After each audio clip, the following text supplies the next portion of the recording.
Well, the memoir Tuesdays with Morrie by Mitch Albom sold over 17 million copies and still counting. And there was even a movie made by Oprah. Great book. Cody standing by now with the son of the main subject in that story to talk about his new book. Here's something about me. I don't know if you guys know this, but once a year, I listen to Tuesdays with Morrie. I used to read it once a year, but if you listen to the audio version, you get to hear Morrie speak, and it will make me cry like that. Rob, joining us right now, Rob Schwartz. Hey, Rob, how are you doing, man?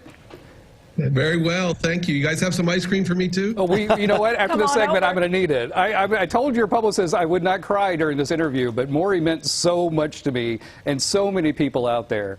But you found this manuscript in a desk after Morrie had passed away. Did you feel like Morrie was trying to tell you something when you found that? Well, I had actually talked to my father while he was writing the book, so I knew a lot about it, but I had totally forgotten about it for more than a decade. My father had been gone for about 8 or 9 years when I discovered the manuscript. So, yeah, I mean, it was like hearing his voice all over again, for sure. And could you actually hear his voice when you were reading it? Well, I mean, we were very close, so yeah, in a sense, I can hear him speaking the words, sure. And it was a little verbose, too. I had to edit quite a bit. So I want to ask you this. You know, I've got 2 kids, and I try to impart with them wisdom all the time, and they roll their eyes. When you were growing up and Morrie was saying all these things around you and giving you all these lessons and stuff, did you listen to all of them, or was it, oh, Dad's just talking again?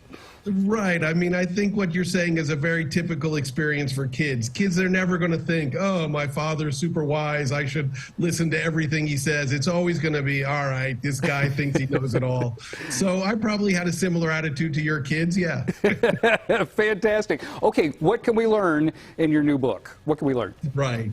Well, this book is about living joyously and creatively, and it's particularly aimed at senior people, at people who are aging. My father hit a certain age in his life. He never thought of himself, there it is, he never thought of himself as aging or elderly, but he hit a certain point and he realized that he was viewed that way by other people. And he started to investigate it, and he realized, first of all, that our society has a really ageist view. At a certain point, we just want aging people to step aside. And he thinks that's so wrong, that elderly people, aging people have so much to offer society. So that's the first part of the book. And then for people, who are having trouble or, to help them with their aging, he has all kinds of practical tips in this book, how to make your life more joyous, more creative. So it really works on 2 different levels. That is amazing. Amazing.